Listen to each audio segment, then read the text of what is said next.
Everyone, welcome back to the channel. In this video, we are going to learn one of the most important topics in accounting journal. If you are a beginner in accounting, don't worry. By the end of this video, you will understand. Let's start. What do you understand by the term journal? कोई बता सकता है general क्या होता है? General accounting की first book होती है जिसमें और बिजनेस ट्रांजैक्शंस को डेट वाइज रिकॉर्ड किया जाता है। सिंपल वर्ड्स में जब भी बिजनेस में कोई ट्रांजैक्शन होती है उससे सबसे पहले जनरल में रिकॉर्ड किया जाता है। उसके बाद ही उस ट्रांजैक्शन को लेजर में पोस्ट किया जाता है। इसी वजह से जनरल को बुक्स ऑफ ओरिजिनल एंट्री भी कहा जाता है। Next is why it is called the book of original entry. Journal को बुक ऑफ ओरिजिनल एंट्री क्यों कहा जाता है? अभी हमने बात की थी ना कि जब भी बिजनेस में कोई ट्रांजैक्शन होती है उससे सबसे पहले जर्नल में रिकॉर्ड किया जाता है, उसके बाद ही उस ट्रांजैक्शन को लेजर में पोस्ट किया जाता है। इसलिए जर्नल को बुक ऑफ ओरिजिनल एंट्री या बुक ऑफ फर्स्ट एंट्री कहा जाता है क्योंकि हर ट्रांजैक्शन को ओरिजिनल और फर्स्ट रिकॉर्ड इसी बुक में होता है। Next topic is features of a journal. Journal के फीचर्स क्या होते हैं? First is book of original entry. Journal को बुक ऑफ ओरिजिनल एंट्री क्यों कहा जाता है? क्योंकि हर बिजनेस ट्रांजैक्शन सबसे पहले जर्नल में रिकॉर्ड होती है, इसके बाद ही उस ट्रांजैक्शन को लेजर में ट्रांसफर किया जाता है। ये अकाउंटिंग प्रोसेस का फर्स्ट स्टेप होता है। फॉर एग्जाम्पल, अगर ओनर 50,000 रुपीज से बिजनेस स्टार्ट करता है तो सबसे पहले उसकी एंट्री जनरल में होगी और फिर लेजर में पोस्ट की जाएगी। Next feature is transactions recorded in chronological order. अब इसका मतलब क्या है? जनरल में ट्रांजैक्शंस डेट वाइज यानी क्रोनोलॉजिकल ऑर्डर में रिकॉर्ड होती है। इससे किसी भी ट्रांजैक्शन को ट्रेस करना और वेरीफाई करना बहुत इजी हो जाता है। फॉर एग्जाम्पल, अगर 1 अप्रैल या 3 अप्रैल और 5 अप्रैल को ट्रांजैक्शन हुई है तो जनरल में भी वही ऑर्डर फॉलो होगा। Third feature is based on the double entry system, यानी कि general double entry system follow करता है। इसका मतलब है कि हर ट्रांजैक्शन के दो अकाउंट्स पर इफेक्ट होता है। एक अकाउंट डेबिट होता है और दूसरा credit. For example, goods purchase for cash, यानी कि गुड्स क्या किए हैं? परचेज किए हैं किसने? कैश में। गुड्स आई है और कैश गया तो गुड्स अकाउंट क्या हो जाएगा? डेबिट और कैश अकाउंट क्रेडिट। तो हमारी एंट्री क्या होगी? Goods account debit to cash account. Next fourth feature is permanent record of transactions, यानी कि जनरल बिजनेस ट्रांजैक्शंस का परमानेंट रिकॉर्ड मेंटेन करता है।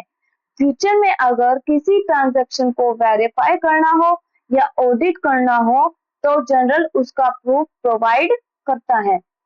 Next and last feature is basis for posting to the ledger, means general ledger का base होता है।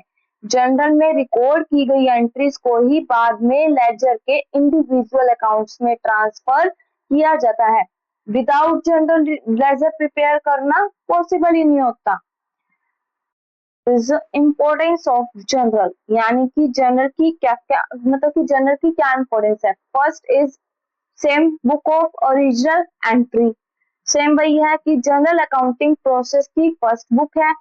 सभी business transaction सबसे पहले इसी में यानी कि जनरल में रिकॉर्ड की जाती हैं, इसलिए एक्यूरेट अकाउंटिंग की शुरुआत जनरल से होती है। नेक्स्ट इंपॉर्टेंस क्या है? Chronological recording. Transactions date wise record होने की वजह से रिकॉर्ड्स ऑर्गेनाइज्ड रहते हैं और किसी भी ट्रांजैक्शन को ढूंढना इजी हो जाता है। Third importance is systematic recording, यानी कि जनरल बिजनेस ट्रांजैक्शंस को एक फिक्स्ड फॉर्मेट में रिकॉर्ड करता है। इससे अकाउंटिंग रिकॉर्ड्स नीट, ऑर्गेनाइज्ड और कंसिस्टेंट रहते हैं। Next fourth importance is accurate application of debit and credit rules, यानी कि जनरल एंट्रीज बनाते वक्त डेबिट और क्रेडिट के रूल्स अप्लाई किए जाते हैं।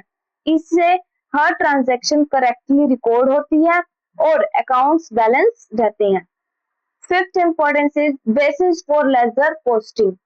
जनरल एंट्रीज को लेजर में ट्रांसफर करके इंडिविजुअल अकाउंट्स प्रिपेयर किए जाते हैं। इसी प्रोसेस से ट्रायल बैलेंस और फाइनेंशियल स्टेटमेंट्स बनाना पॉसिबल होता है। Sixth importance is helps in error detection. Means अगर अकाउंटिंग में कोई मिस्टेक हो जाए तो जनरल की हेल्प से उस एरर को इजीली आइडेंटिफाई और करेक्ट किया जा सकता है। And last importance is provides legal evidence. General entry source document जैसे इनवॉइस, बिल और रिसिप्ट के सपोर्ट से रिकॉर्ड होती है। इसलिए ये बिजनेस ट्रांजैक्शंस का लीगल प्रूफ भी प्रोवाइड करती है, जो ऑडिट और लीगल मैटर्स में यूजफुल होता है। Topic is format of a general. General का फॉर्मेट कैसा होता है? इसमें जनरल के फॉर्मेट में जनरली 5 कॉलम्स होते हैं। फर्स्ट कॉलम किसका होता है? डेट का। देन पर्टिकुलर्स, उसके बाद ledger folio, next debit and last column is credit. First आता है आपका डेट। डेट में क्या होता है? इस कॉलम में ट्रांजैक्शन की डेट लिखी जाती है। सेकंड कॉलम किसका होता है? पर्टिकुलर्स। यहाँ डेबिट और क्रेडिट अकाउंट्स के नेम्स लिखे जाते हैं। डेबिट अकाउंट पहले लिखा जाता है और क्रेडिट अकाउंट टू के साथ नेक्स्ट लाइन में लिखा जाता है। नीचे नरेशन भी लिखी जाती है। ये सब किस में लिखते हैं हम? पर्टिकुलर्स में। Next third is ledger folio, यानी कि एलएफ। एलएफ का फुल फॉर्म क्या होती है? Ledger folio. इस कॉलम में लेजर पेज नंबर लिखे जाते हैं। जब ट्रांजैक्शन लेजर में पोस्ट हो जाती है तब लिखे जाते हैं। Next column is debit. Debit column में क्या होता है कि इस कॉलम में डेबिट अकाउंट की अमाउंट लिखी जाती है और क्रेडिट कॉलम में क्रेडिट अकाउंट की अमाउंट लिखी जाती है। नेक्स्ट एक एग्जांपल है, उसके थ्रू समझते हैं। Started business with cash 50,000 rupees.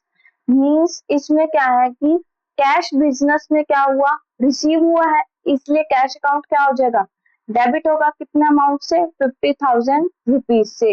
और ओनर ने बिजनेस में क्या इन्वेस्ट की? कैपिटल इन्वेस्ट किया, इसलिए कैपिटल अकाउंट क्या हो जाएगा? क्रेडिट। तो हमारी एंट्री क्या बनेगी?